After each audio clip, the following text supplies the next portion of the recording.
Can you guys hear me?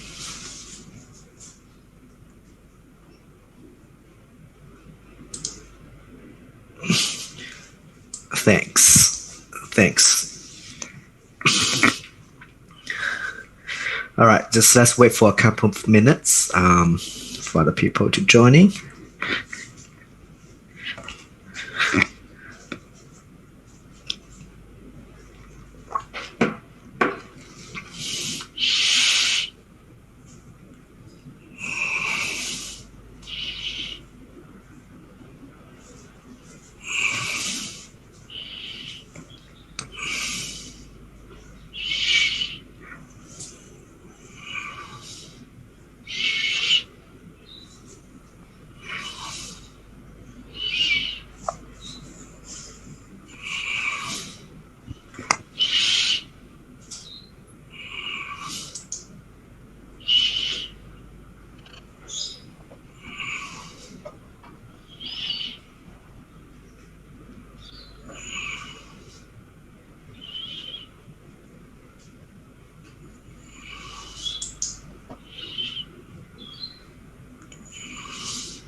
All right, let's get started. Not many people today. This is the week 4 tutorial for the marketing analytics. Today, we're going to cover some further practice about logistical regression analysis, followed by the conjoint analysis and the customer lifetime value calculation, or the CLV calculation. We first start with the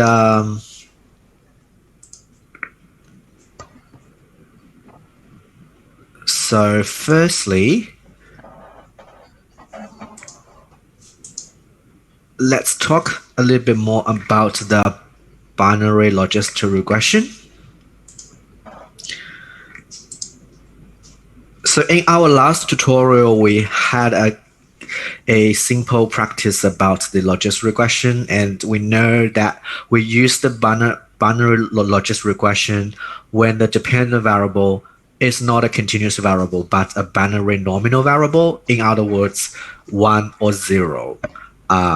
For example, whether the customers will be active in 2016 is a nominal variable. It has 2 different levels.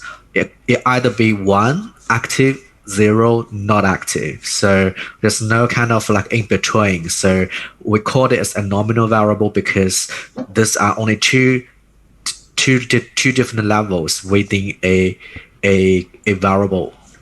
So the binary logistic regression uses the exponential function to predict the dependent variable's probability of a binary responses. So let's do some further practices about the binary logistic regression.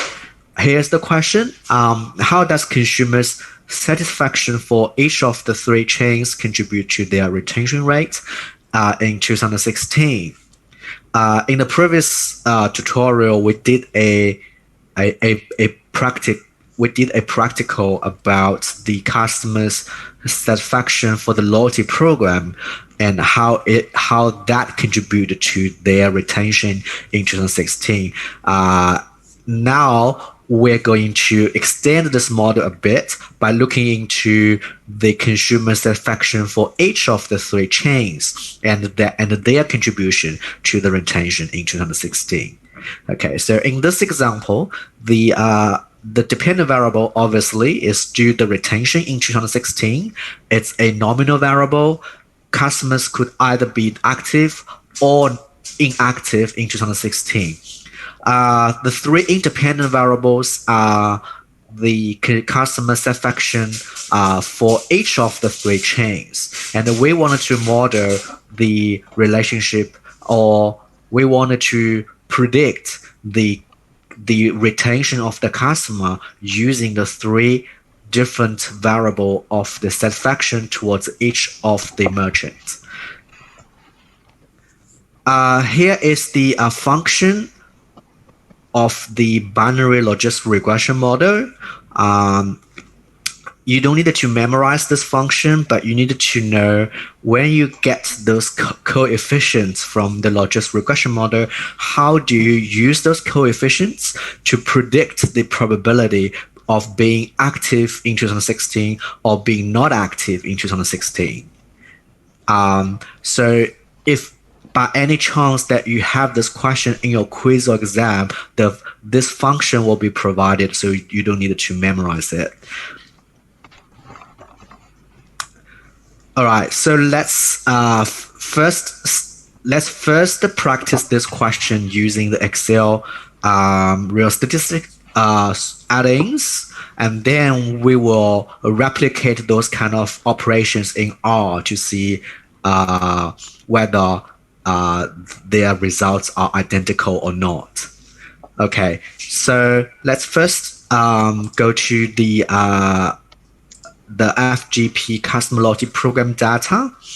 And in this data set, we wanted to understand the relationship between whether the customers are active in 2016 and their satisfaction towards each of the merchants. So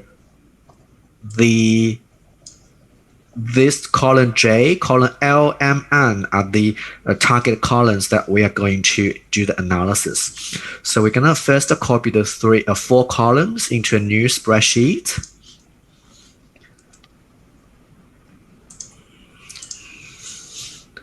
Okay, so that's column B to D, that's the satisfaction for each of the merchant, that are the independent variables. While the first one, the column A, that's the whether the customer is active in 2016, that's the dependent variable. Okay. The first step we needed to do, remember, in logistic regression is we needed to recode any non-numerical value into numerical value, because here for the active 2016 variable, it's recorded in non-numerical value, Y for yes and for no. And we needed to convert it into numerical value. For example, Y equals 1 and equals to 0, so something like that. So we need to first recode it, okay? Let's create a variable called active 2016. Dummy, and we use the if function that we discussed in the last tutorial to recode the code. If A2 equals to Y, then the value should be 1. Otherwise, it should be 0. Okay, so we use the if function to tell Excel that if the cell value equals to Y, then Excel should return 1 for that. Otherwise, they should return 0 for that. So by doing so, we recode those variables into numerical values. Okay, and we can just double click the right bottom corner to get it filled. Okay, now we have the data being prepared and it's ready for the analysis. So we go to add-ins, real statistics, data analysis tools, regression. Then we choose the logistic and the probatic regression. We'll click OK. And in the input range, we'll select from column B to column E. The column E is the dependent variable we just recoded from the column A, right? So we select all of them. Click the new button here to make sure the output is in a new spreadsheet, and then click OK. All right, so pretty much we'll have the results like that.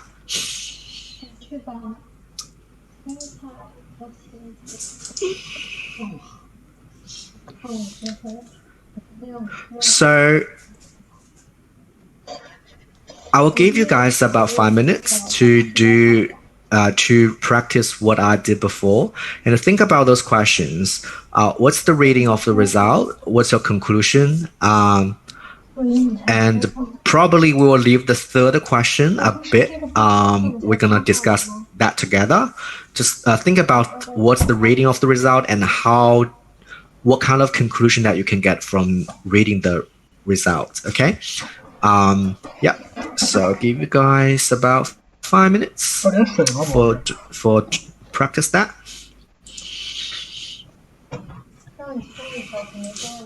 If you have any questions, you're welcome to ask me.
All right.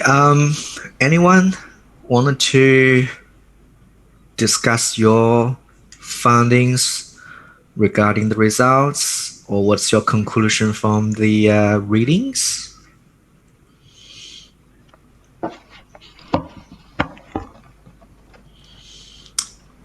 Anyone?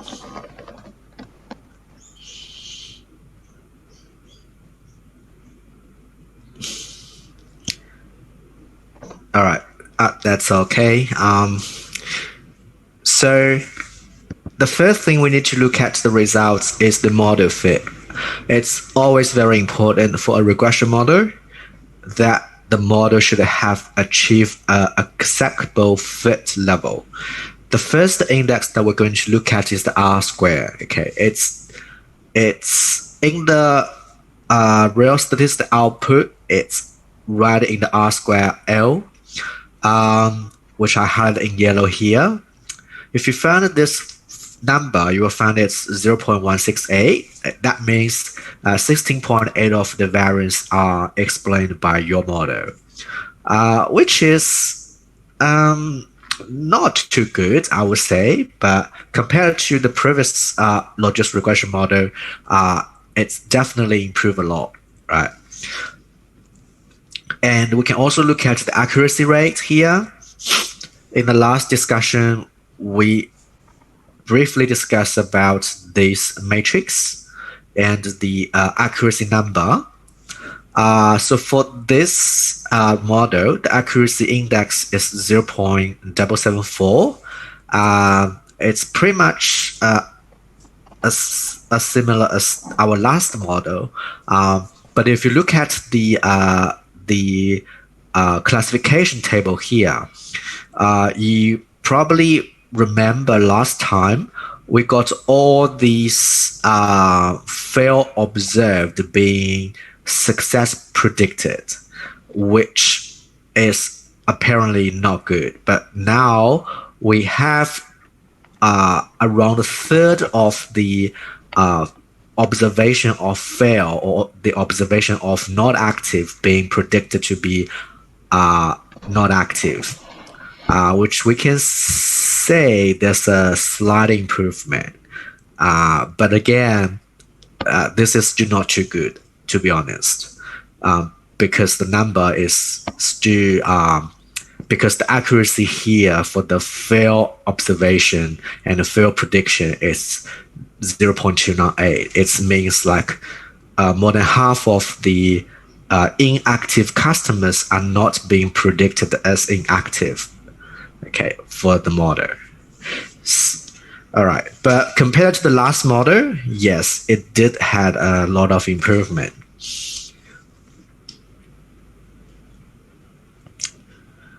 Okay, what else? The conclusions. Okay, so now we can move to the coefficient table to look at which factor make the biggest contribution, which factor makes the insignificant contribution, etc. So we can find out that the petrol station satisfaction, the petrol station satisfaction is the most important for customer to stay active because the coefficient is 0.8. It's the biggest among the three. Fast food chain also seems to be very important too. Definitely more important than the satisfaction towards the grocery chain. And for the grocery chain, the coefficient is only 0.06. And if you check the p-value here, you will find out that it's not significant at all because this number is larger than 0.05. For the rest of the two, they are all significant because they are less than 0.05, the cutting off point. Okay, in statistics, remember we always use 0.05 as the cutting off point. Any p-value larger than that means insignificant. Any value smaller than that means it's significant.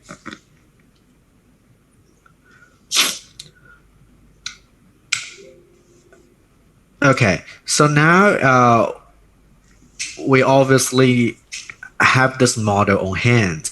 Now, the question is, if you wanted to use this model to predict consumer whether the consumer will be active or inactive in 2016, and how would you use that model to make the prediction? Okay, so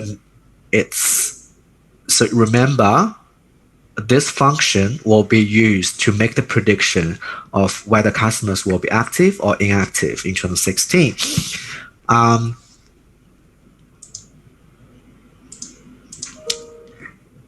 So let's do it in the Excel.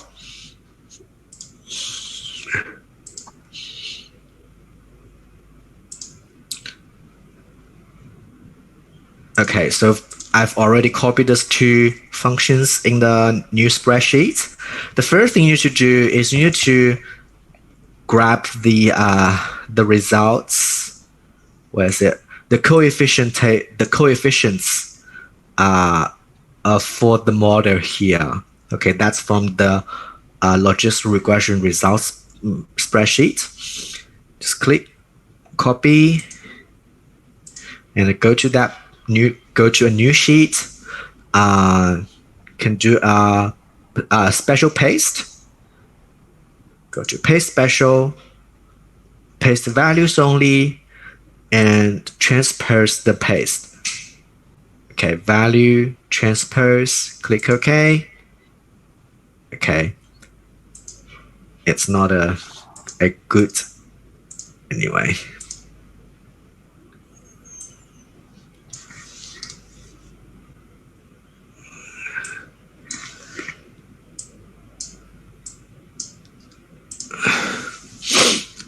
Okay, so now we have all the coefficients, and using these coefficients and using the function listed here, we would be able to predict for each different value for each different value of the variable, whether the customer will be active or inactive. What's the probability of being active or inactive in 2016? So we first do the inactive prediction. For inactive, the probability of being inactive, the function is like that. So that equals to 1 divided by 1 plus exponential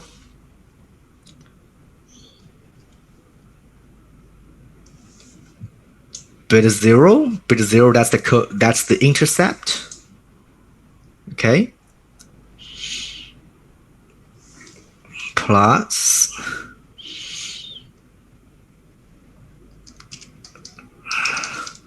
sum product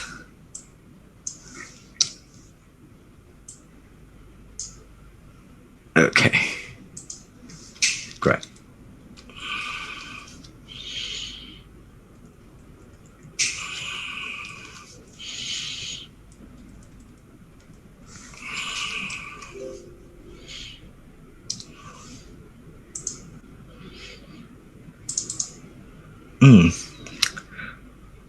Got a typo. Oh yeah.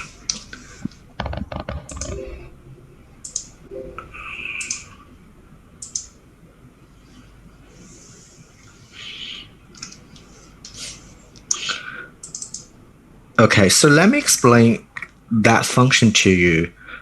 I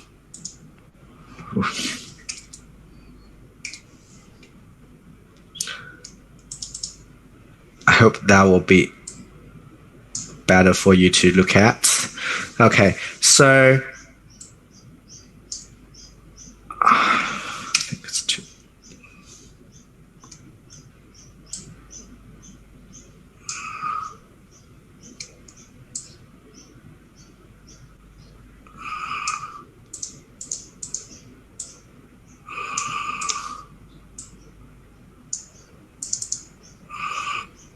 Yeah, that looks better.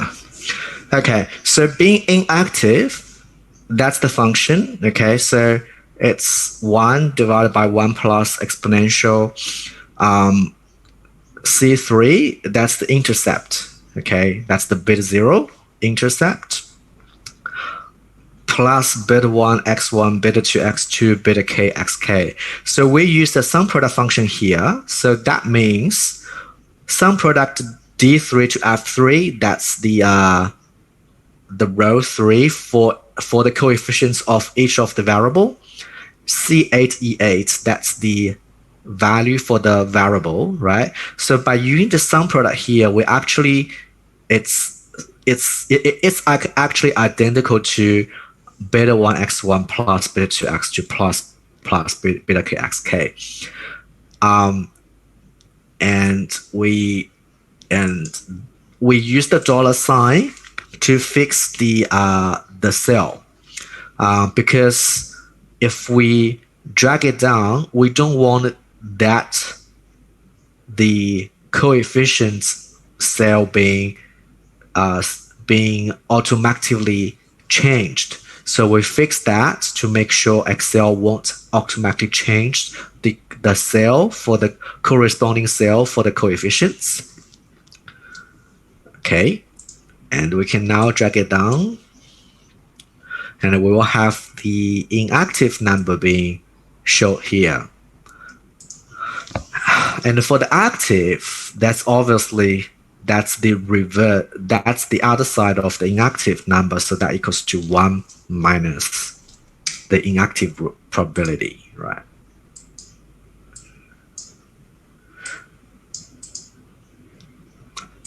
Okay, so now by using the coefficients from the model and the logistic regression function, we now know for each different set of value for the variables, what's the probability of that customer will be inactive or active in 2016. For the first customer who gave 5 rating for each of the merchant, the likelihood that customer will be inactive is 91.82%, which is pretty much very likely that the customer will be inactive. And for that customer who gave 10 for the fast food and 5 for the petrol and grocery, the likelihood of being inactive is 46.93, which means that there half chance that the customer will be likely to be inactive in 2016. And for that customer who gave 10 for petrol, 5 for fast food, and 5 for grocery, the inactive rate is 14.27%, which means the model predicts that the possibility of the customer being active is around 85%. Okay, so by using this kind of technique, we can calculate the probability of whether the customer will be active or not active in 2016,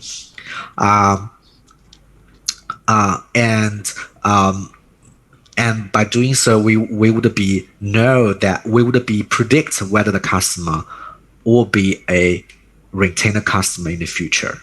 Okay.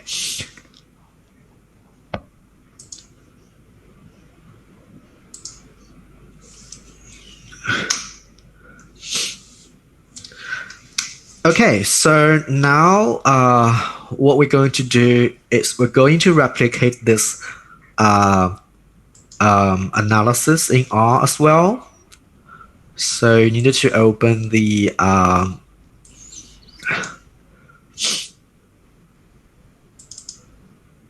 R script for week 4, which I have already opened. Okay. And pretty much it's just like what we did in the last tutorial. Everything is pretty much standardized. You just need to click the run button for every chunk of the codes. First, we load the data into the R environment, and then we run the regression, the logistic regression model. You will get the results here, and you will find out the that's the coefficients for the three individual independent variables, and that's the p-value. So same to what we get from the Excel, satisfaction towards fast food and petrol, they are significant, while the growth rate is not significant in predicting whether customer will be active in 2016 or not.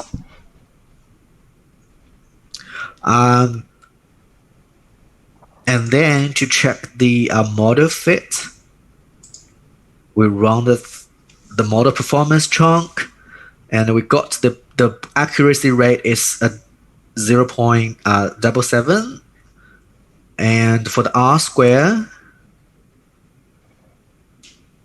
it's 0.1678. Okay, so pretty much similar to what we get from the Excel. Okay, yeah, that's pretty much quite simple.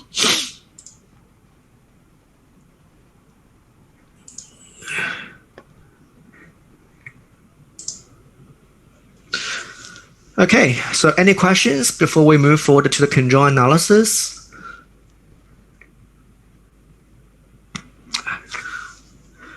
Good.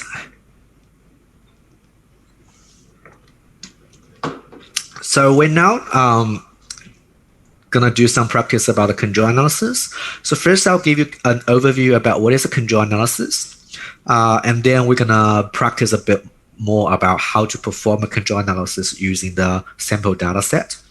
The conjoint analysis is a statistics technique used in market research to determine how people value different attributes that make up an individual product service. Because individuals, they have different preference towards certain attributes of product service, and the marketers, they need to know which attributes are more attractive than others so they can combine all the favorable attributes together. So think about like in the lecture, the lecture gave an example about the pizza, right? So the pizza has a different options, or we call it attributes. For example, the price, the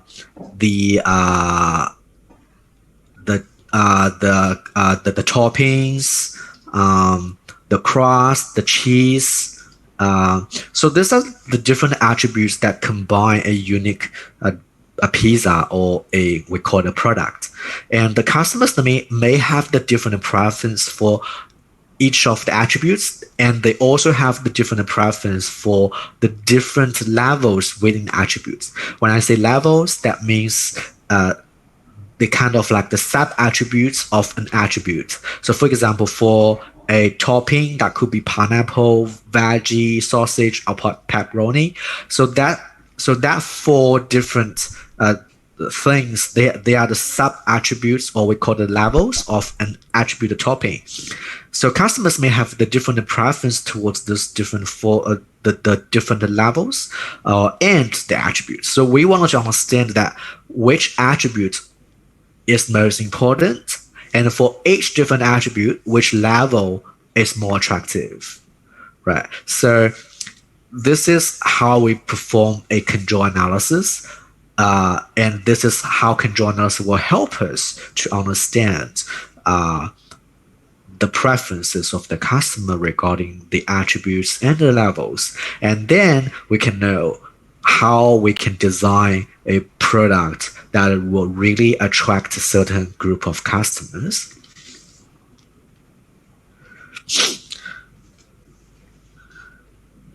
Okay, so for the conjoint analysis, the first thing we need to do is to do a bit dummy coding of the different level of the attributes. Okay, so here's a little bit difficult to understand, but there's a simple trick. The rule of thumb is the number of dummy variables needed is the number of the category or the level minus 1. So for example, for the toppings, we have 4 category or 4 levels, which are pineapple, veggie, sausage, and pepperoni. And the number of the dummy variable that we need is 4 minus 1, that equals to 3. So we need 3 different dummy variables, and we set 1 as the base level, and the other 3 will be the test level or the treatment level, and then we can test in a model. So it's kind of like similar to the recoding process that we did in the biological regression model, because for a regression model, we can only deal with numerical value, not non-numerical value. So we need to recode the different category or level to make sure the Excel or the R can read the results. Okay. All right. So let's give you guys an example about how to do the dummy coding. Here's one example that for the topping, we have 4 different levels of topping: pineapple, veggie, sausage, and pepperoni. And we need 3 dummy variables. We set pineapple as the base level. The other 3 will be the test level. So we create 3 dummy variable. One is top veggie, one is top sausage, and the other one is the top pepperoni. And we code 1 if that is for example, for a veggie topping, we code 1 for the top veggie variable, and we code 0 for the other 2. And for the sausage, we code 1 for the top sausage variable and code 0 for the other 2. And the same for the pepperoni, we code 1 for top pepperoni variable and 0 for the other 2 variables. And some people may wonder, how about the pineapple? It's pretty much simple, because pineapple will be 0 for all the 3 different dummy variables. If that 3 dummy variables are coded as 0, that means it's a pineapple. So we do the same for the crust. If we set pen as the base level, and we create 2 dummies for the crust attribute. The first level is quite thin. The second variable is quite thick, and if there is a thin crust, then for the dummy variable crust thin, that will be 1, and the other dummy variable will be 0. And if it is a thick crust, then for the crust thick dummy variable, the code will be 1, and the code for the other one will be 0. And if it is the base level, that's the pen, then will be coded 0 for both of the dummy variables. And same for the cheese, amount of cheese, and the price. Okay, so for the cheese, we set up Old English as the base level. As you can see that it's been coded 0 for both of the dummy variables. And for the amount of cheese, a little has been set as a base level. And for the price, 9.99 has been set as the base level because it's been coded as 0 in both dummy variables. So we can use the Excel to recode the different category or level within attribute into dummy variables. We use the A function as we did it before. Okay, so I'm going to show you how to do this dummy coding in Excel a bit. So if you open up the PISA joint study worksheet,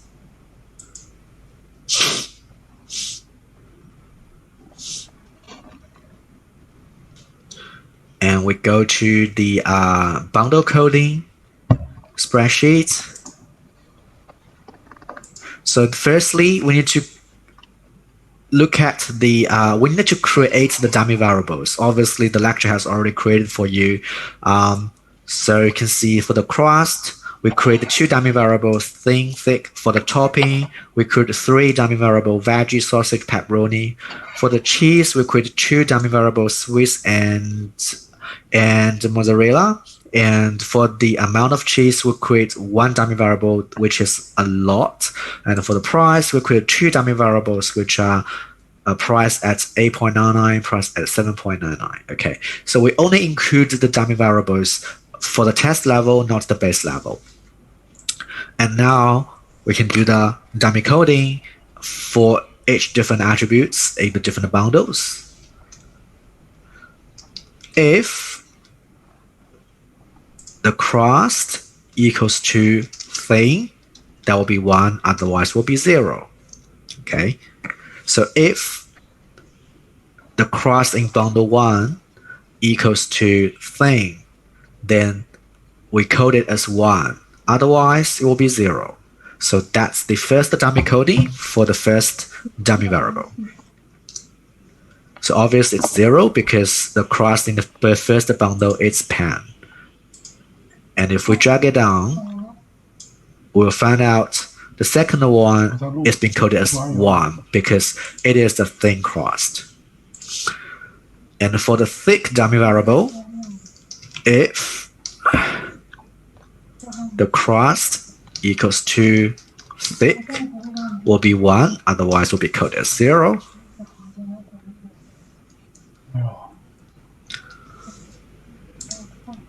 And we can drag it down. You will find out the bundle 3 will be coded as 1 for the dummy variable crust thick, and we look at the back, we found out the crust is thick, so obviously it is correct. Okay. For the top veggie, so if topping equals to veggie, that will be 1, otherwise will be 0. Apparently, it's 0 because it's pineapple topping, it's not veggie topping. Okay. And if the topping equals to sausage, we'll create a 1, otherwise will be coded as 0 for the topping sausage dummy variable. For the top pepperoni, if the topping is pepperoni, that will be 1, otherwise will be 0. So all the 3 are 0 for the bundle 1 because this is the pineapple, that's the base level. So it's 0, 0, 0 for 3 dummy variables for the topping. And for the cheese, if the type of cheese equals to natural sweets, that will be 1, otherwise will be 0. And if the type of cheese is mozzarella, it will be coded as 1, otherwise will be coded as 0. For the amount of cheese, if the amount of cheese equals to a lot, okay, that will be coded as 1, otherwise will be coded as 0. And for the price, if the price equals to 8.99, it will be coded as 1, otherwise will be 0. For the price 7.99, if the price equals to 7.99, it will be 1, otherwise be coded as 0. So you do all the dummy codings for the different levels or the categories within each attribute, and then you can just drag it down to get all this being coded.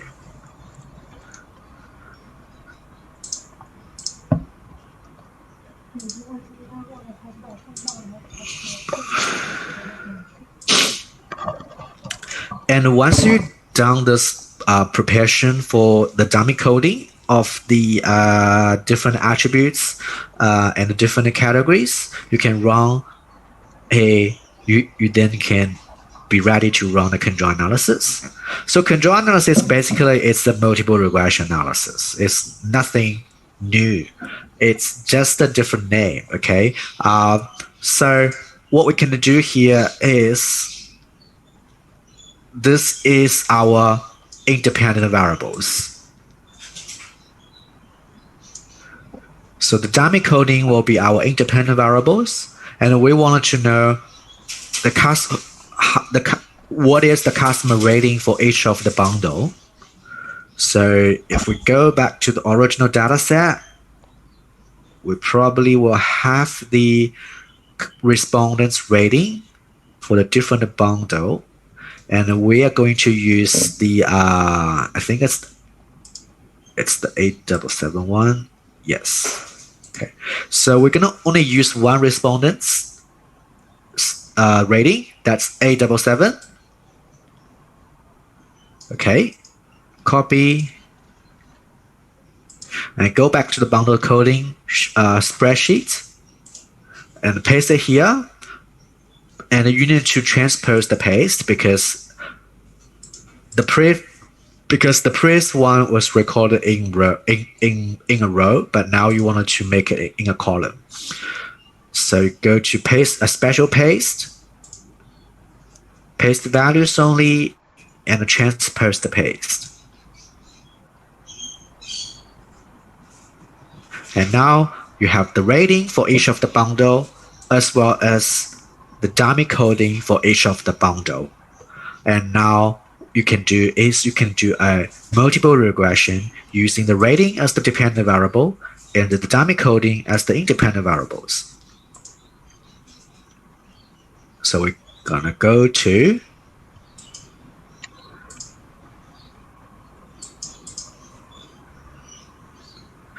we're going to go into the add-ins. For some weird reason, my add-ins just disappear. I'm going to reload it again.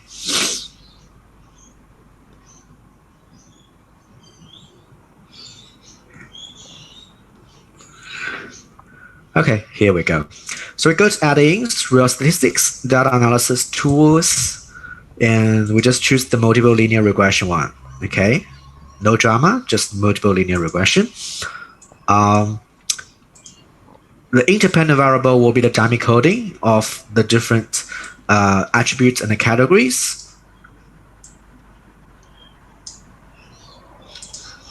And the dependent variable or input y will be the rating. And we click the new button to make sure the results will be displayed in a new spreadsheet. Click OK. So you'll get pretty much the standardized output of a linear regression analysis.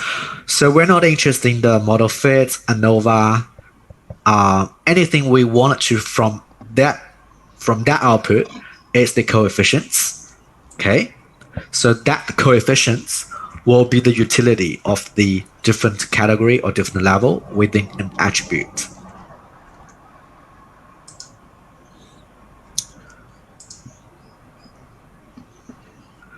So this coefficient, we also call it path words in the control analysis.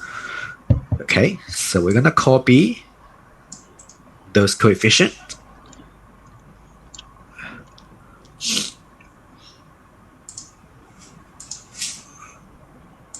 to the bundle coding spreadsheet. So again, the result is in column, but now we wanted to display in a row. So we're going to transpose the paste again. Go to paste special, paste the values only, and transpose the paste. Click OK.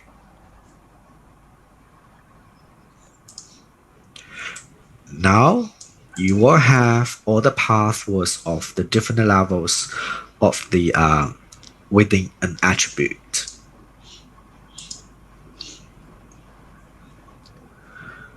Okay, so here we get a few discussion questions. First question, how much does participant A77 like each attribute?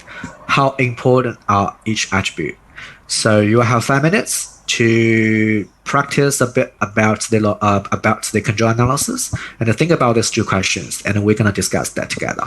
Okay?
All right.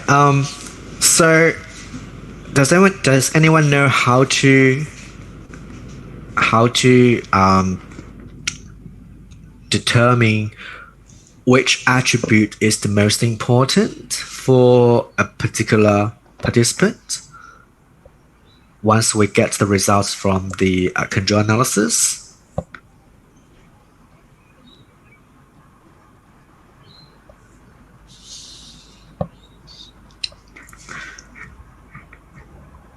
That's all right. So the way we look at the importance of the so the first thing that we need to look at is the for each different category for each different attribute we want to know which level is the most important one within the attribute and which level is the least attractive one. Okay, let's say for the crust. So we have two different dummy variables here, crust thin and crust thick. And we have three levels: pan crust, thin crust, and thick crust. However, we set pan crust as the base level, so it's assumed that the pathwork for the base level is 0. Okay, so that's one of the most important assumption in control analysis. The base level has the pathwork equals to 0. So in this example, for the crust, thin have the pathwork coefficient equals to 13.6, thick equals to minus 11.3, and the pan obviously it's 0. So what does this mean? This means that for the participant A77, thin crust is the best, followed by pan, then thick, because thin has the biggest positive number and thick has the biggest negative number. Okay, so basically we just compare the difference between the pathwork coefficients. The one with the highest coefficient or the highest pathwork, that's the best option or the best level. The one with the lowest is the least option or the least level. Something we need to clarify here is a negative coefficient doesn't mean A77 participants don't like thick crust. It only means that compared with the other two options, thick crust is less favorable than thin crust or pan crust. Okay, so that's something we need to be very clear about interpreting the pathwork coefficients. And in order to understand the attribute importance, we calculate the utility range. The utility range is actually the difference between the largest and the smallest coefficient of the pathwork. So for the crust, the largest coefficient is 13.6. The smallest one is thick, which is minus 11.3. The difference between these two are 25. Okay, and for the topping, the largest is pepperoni, which is 13.8, and the smallest is the veggie, which is minus 50. So the range or the difference between the largest and the smallest is 64. Okay, and same for the price. The largest is 44. The smallest here, although 9.99 is the base level, which is not shown in the pathwork coefficients, but you should be aware that it's 0 because it's a base level. So the smallest number here is 0. That means the difference is between 44 and 0, which is 44. Okay. So by calculating the utility range, we will know which attribute has the largest utility range, and the attribute with the largest utility range is the most important attribute for the customer. So in this example, we found out that the largest utility range belongs to topping, which is 64 or 41.5% out of the total. So topping is the most important for that particular participant. The smallest one is the amount of cheese, which is only 15.5 or 10% out of total. So amount of cheese is the least important attribute for the customer.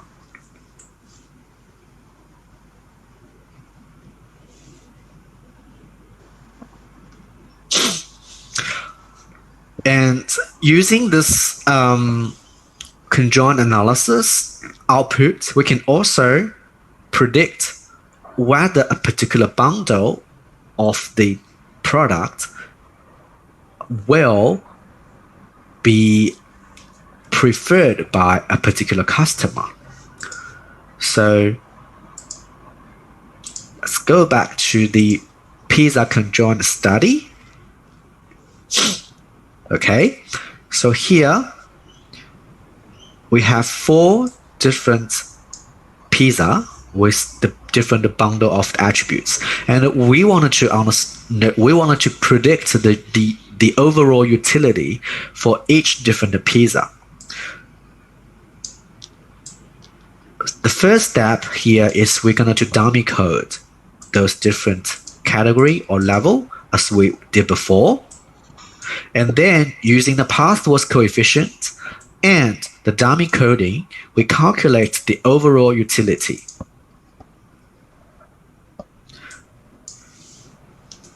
So the overall utility equals to the intercept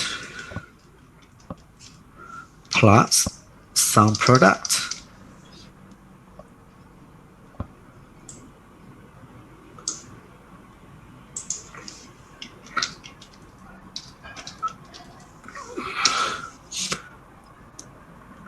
path loss coefficient and also the value of the different level. And we could just drag it down to get it all filled. So obviously, in this example, pizza 1 has the largest utility, which means that customers will get more value from that. And we can also compare this prediction to the actual choice to see whether its prediction is correct or not. So if we go back to the original data set and we look at the respondent's actual choice, and if we copy the result to here, you'll find out that the customer did actually choose pizza 1 out of the 4 different options. So the prediction is correct.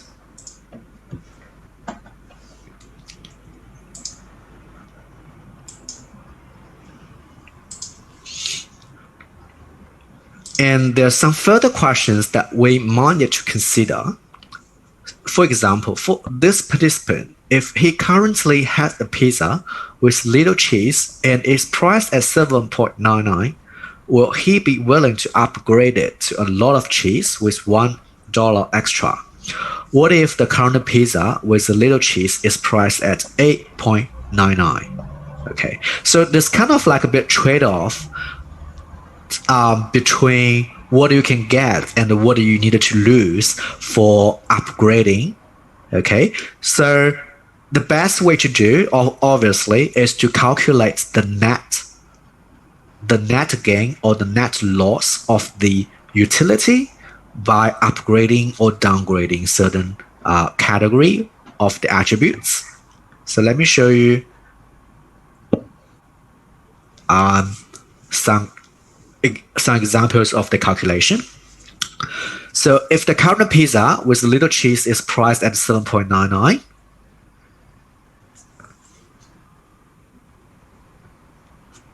so remember at 7.99 the utility is 44, and for a little cheese it's a 0. Okay, because a little cheese is the base level, so the path-worse coefficient should be 0. If the customer wants to upgrade for $1 extra, the customer will get additional 15.5 utility by upgrading from a little cheese to a lot of cheese. And the customer will also lose 10 utility for upgrading for paying an extra $1, because the utility at 7.99 is 44, and the utility for the price at 8.99 is 34. Okay, so the net change of the utility from 7.99 to $8.99 is 34 minus 44, which is 10, which means the customer will have needed to lose 10 utility by paying $1 extra. However, the customer will also get another 15.5 utility by upgrading the cheese level from a little to a lot.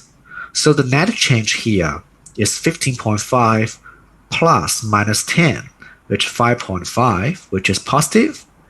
So if the net value is positive, that means the customer's utility has been increased.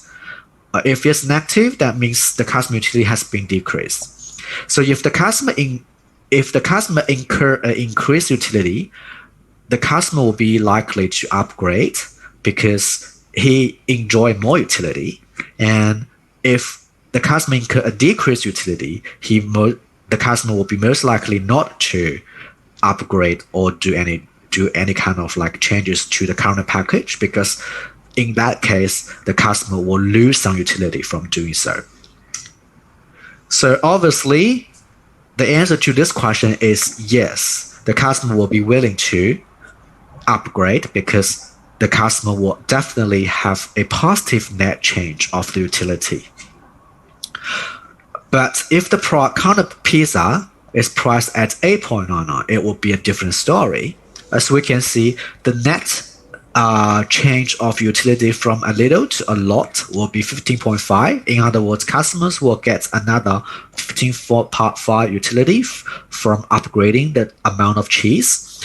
However, for the price at 8.99 utility is 34. The price at 9.99 utility is 0 because that's the base level. So the net change of the utility from 8.99 to 9.99 will be 0 minus 34 would be negative 34.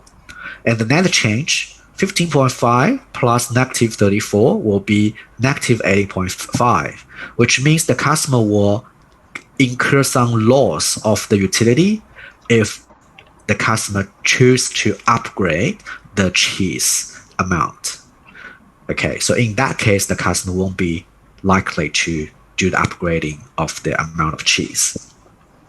So that's basically how we interpret the conjoint analysis pathways coefficients, and we use that to predict the customer's choices, and also to find out the best attributes, and also to evaluate the best category or the level within an attribute. Okay, so that's everything for the conjoint analysis. Do you guys have any questions? If you don't have any questions, we're going to have 5 minutes break, and after that, we're going to discuss a bit about the customer lifetime value. Okay, so let's Come back in 5 minutes.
Okay, welcome back.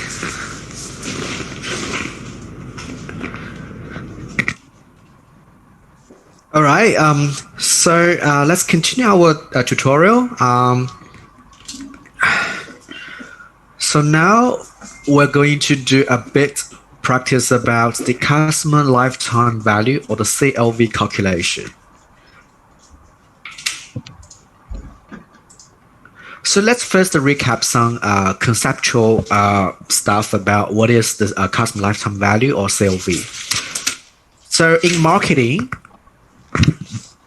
the customer lifetime value is a prediction of the net profit attributed to the entire future relationship with the customer.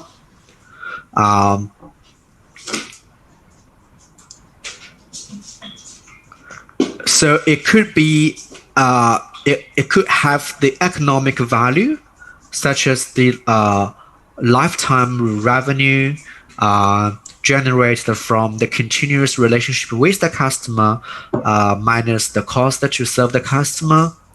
And also it could be some non-monetary, or we call it relationship value, which could be the referral the customer has been given to other customers, the commitment of the customer or the engagement of the customer in the innovation process, so something like that. So we want to understand that what's the total lifetime value of the customer, and we have the way to calculate that. So this is the very simple CLV calculation formula. So basically, the customer lifetime value equals to the sum of the value at each different period that the customer has been developed a relationship with the company. Let's say R is the revenue from the customer. C stands for the cost to acquire or serve the customer. D is the discount factor. R is the discount rate. A is acquisition cost, and the P is the likelihood of retaining the customer. Okay, so for each different period, we know the revenue from the customer. We know the cost of acquire or serve the customer. We can predict the likelihood of retaining a customer, and we can predict and we can also get the discount factor and the acquisition cost. And by getting all those kind of information, we can calculate the total lifetime value the customer has been created within their lifetime relationship with the company. So some people may ask, what is the discount factor? This is something that it's kind of like an accounting concept. So we use the discounting factor to discount the future values. The future values are not equal to the same amount of values today. For example, $1,000 in 90s could have bought a house, but only an iPhone today. And perhaps in the future, it could only buy a bottle of shampoo. So $1,000 probably means $20 today. The future value should be discounted. So that's why we use this discount factor to discount the future value of the customer the customer being created. So let's practice a bit about the customer lifetime value calculation.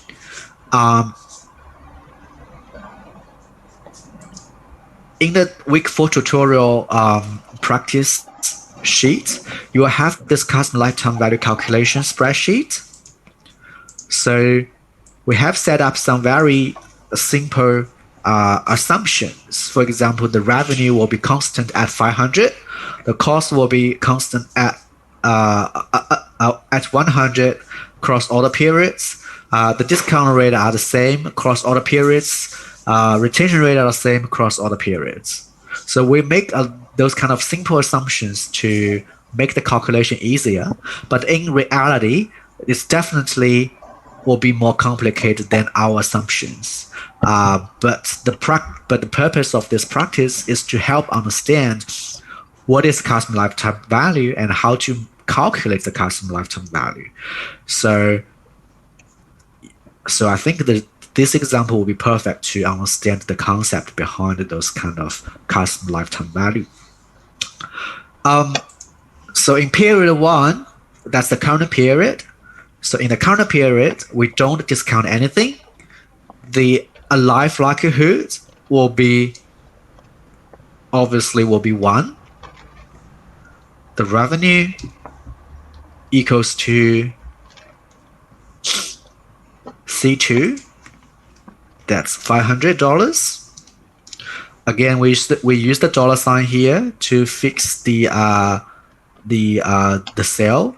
If we drag it down to few other cells, Excel won't automatically kind of like change the position of the cell.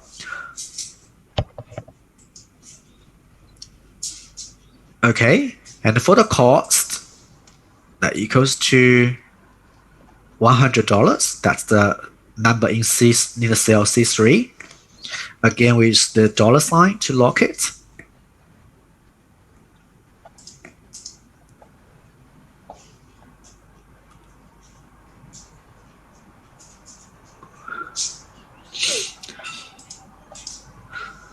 The discount D in the current period, because we don't discount for the current period, right? It's the current period, so there's no discount rate. So that's set up to 1. However, in period 2, it's going to be a different story. Period 2 is the future period. So definitely, we are not sure whether the customer will be with us or not. So the alive likelihood is definitely not 1. It's the rotation rate. That's the C6.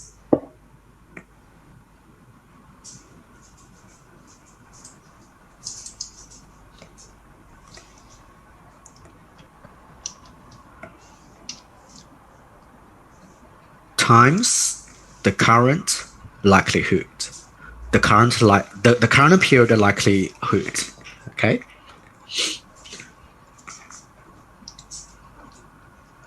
Revenue again will still be 500.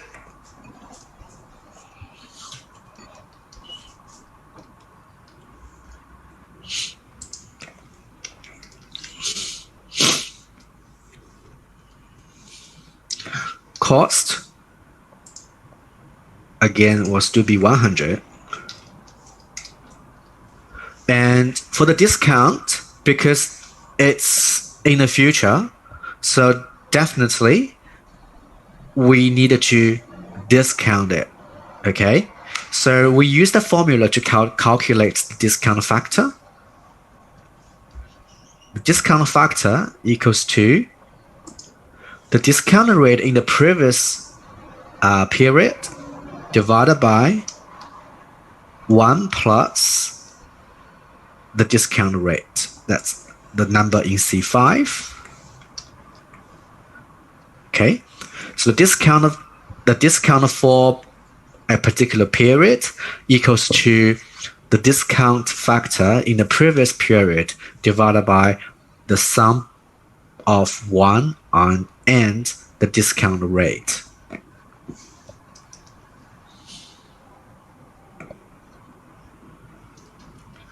And now we can select all those 4 cells and double click the right button of the cell to get it fixed for us. So Excel will calculate the alive likelihood, the revenue cost, and the discount factor for each different periods. And finally, we need to calculate the discount value. So the discount value obviously equals to the revenue minus the cost. Okay, and times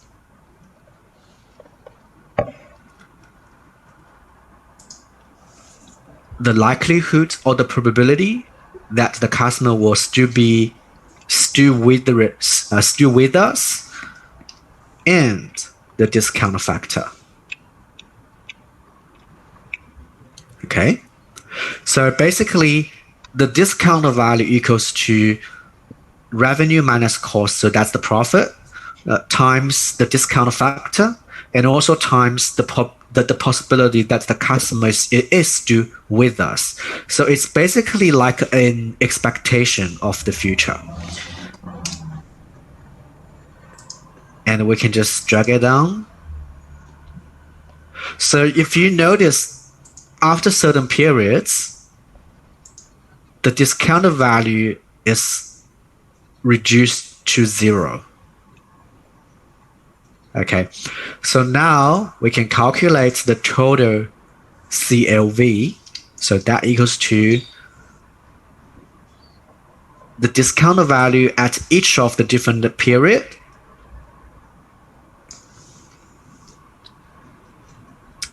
and don't forget, you need to minus the initial acquisition cost.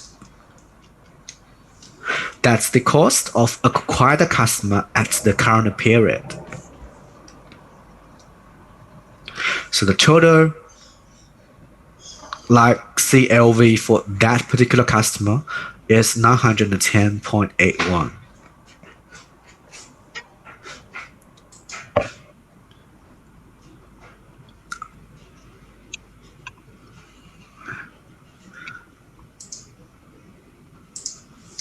So think about a few questions.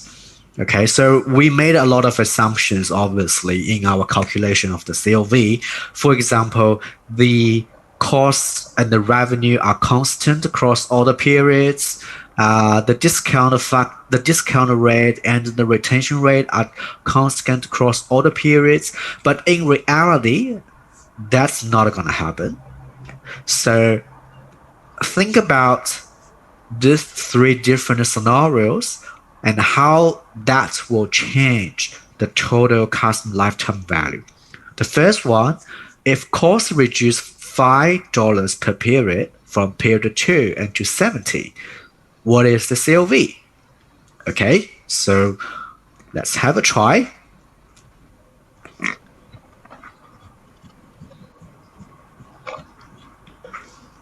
So the cost reduce $5 per period from period 2 and to 70. So we write a logic function here. If the cost minus 5 less than 70, we return 70. Otherwise, we will return the cost minus 5. And of course, we need to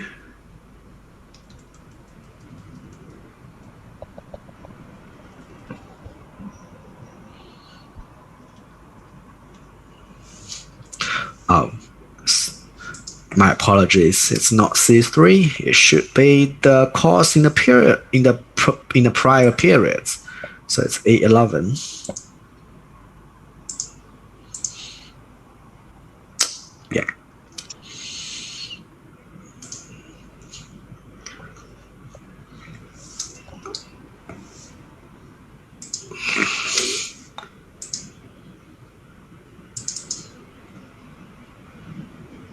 Okay. So just let me explain that logic function to you. If the previous cost minus 5 less than 70, then we return 70. Otherwise, it will return the previous cost minus 5. So by using this function, we can calculate the cost for each period. If the cost is less than 70, then only 70 will be kept in the cell value. Okay, and we can drag it down to get it all filled by Excel.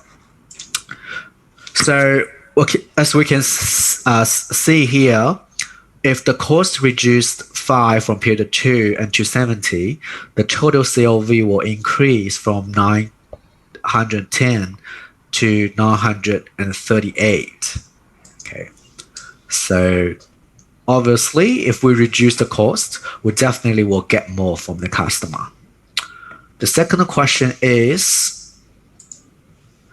if the discount rate is 0.16 from period 5, what is the CLV?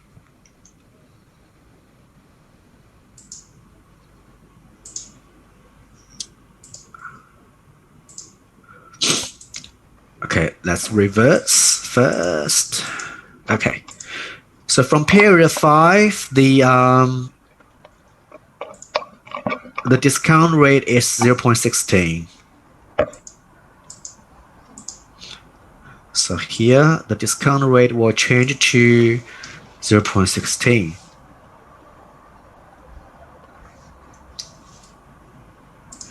And we drag it down. So obviously, if the discount rate increases, the CLV decreases. As you can see now, the CLV is only 887. It's smaller than the previous number, 9.10. 910. Okay, let's reverse. The last one, if the retention rate is 0.8 from period 5, what is the CLV?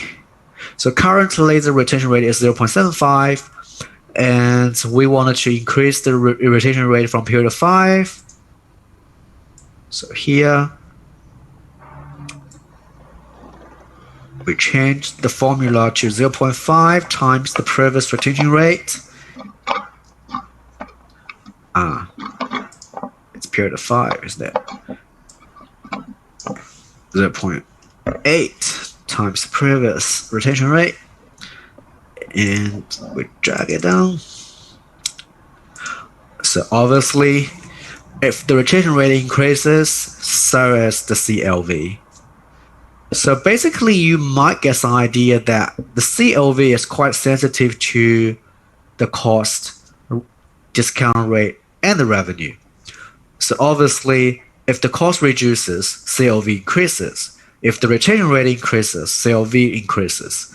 If the discount rate increases, CLV decreases. So that's basically the kind of like the story of the CLV.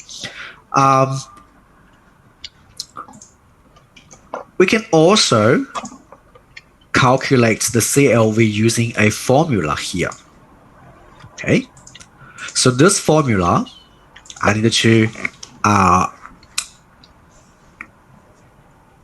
remind you that this formula can only be used if you make the previous assumption that the revenue, cost, discount rate, and the retention rate are all constant across the periods.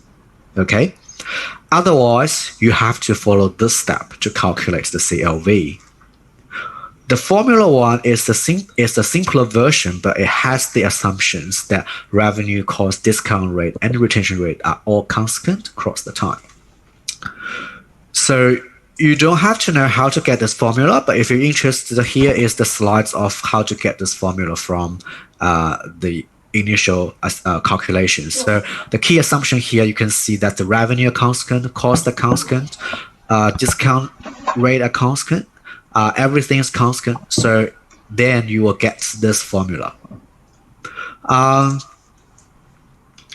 So let's see how that will actually get the CLV by using the formula. So that equals to 1 plus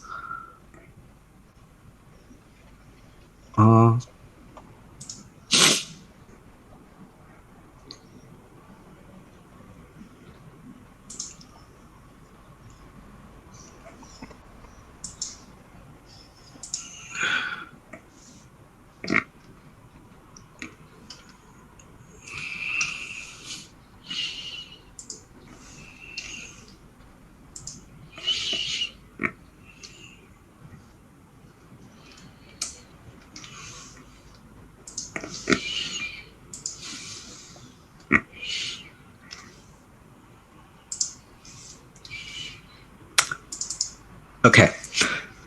So the CLV equals to 1 plus the discount rate divided by 1 minus the retention rate plus the discount rate and times the difference between cost and revenue, and then minus the acquisition cost.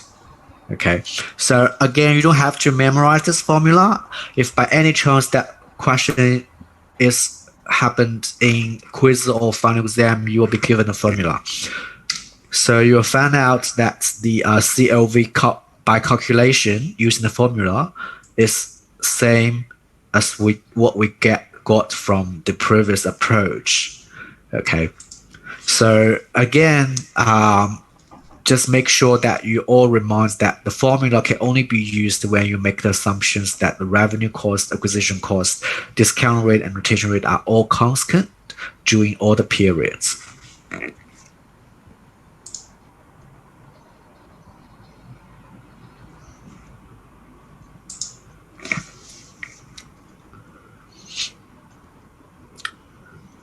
The last thing that we're going to do is called a sensitivity analysis. So for doing this analysis, we might get some impression that how sensible the CLV is by linking to the retention rate and the discount rate. Okay, so firstly, we need to set up the CLV formula that equals to F6.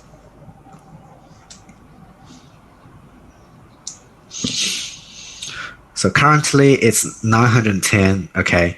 And we want to know that on a different scenario for the discount rate and the retention rate, how this value will change. So we select from K14 to O18, the entire table. And we go to data, what if analysis, data table.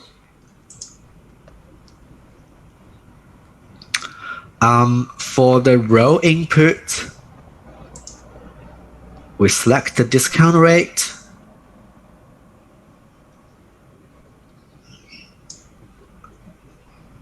Sorry, discount rate is here, C5. And for the column input, we select the retention rate, that's C6. Okay, and click OK. So the result shown here are the CLV under different scenario. For example, for when the discount rate is 0.1 and the retention rate is 0.6, the CLV will be 580. When the discount rate is 0.1 and the retention rate is 0.9, the CLV will be 1900. So basically, you will find out that as the discount rate increases, overall speaking, CLV decreases. Okay, for example, at a given level of retention rate at 0.6, when the discount rate increases from 0.1 to 0.16, the CLV decreases from 580 to 528. And the second takeaway, as the retention rate increases, the CLV increases as well. So you can see that for a given level or at the discount rate at 0.1, the retention rate, the CLV increases from 580 to 900 when the retention rate increases from 0.6 to 0.9. So overall speaking, CLV is quite sensitive to discount rate and the retention rate. It has a positive correlation with the retention rate, negative correlation with the discount rate. Okay.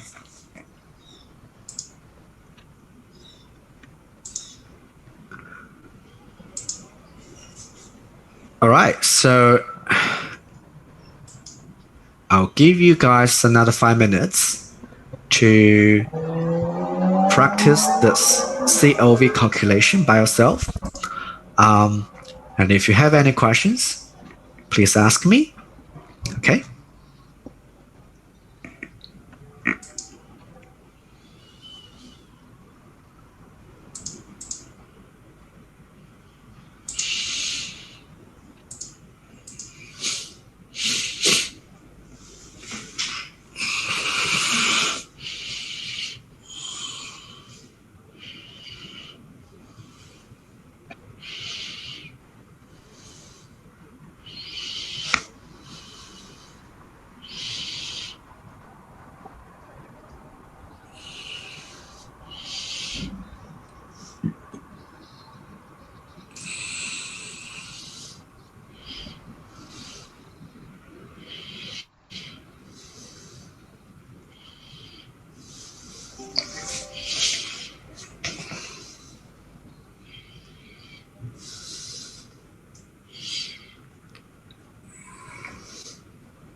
Okay, guys, do you have any questions for the COV calculation?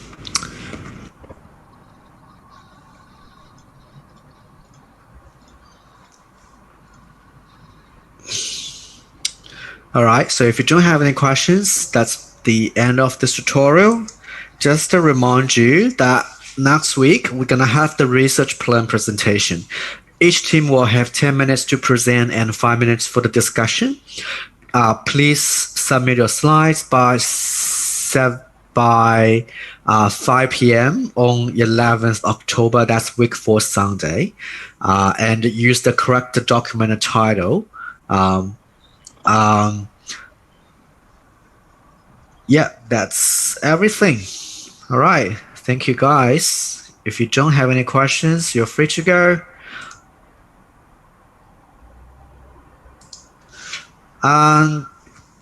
Tips about upcoming quizzes. Yeah, so if you want to pass the quiz, then you need to practice all the tutorial worksheets. You need to be very, very familiar with the tutorial worksheet. That's it.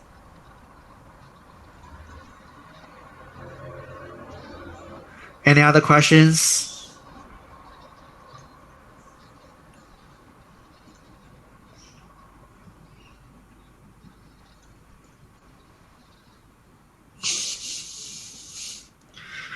All right, so if you don't have any questions, that's the end of this tutorial. If you wanted to have some discussion with me, there's a following up consultation after this tutorial. I will be there waiting for you. All right, see you guys. See you next week.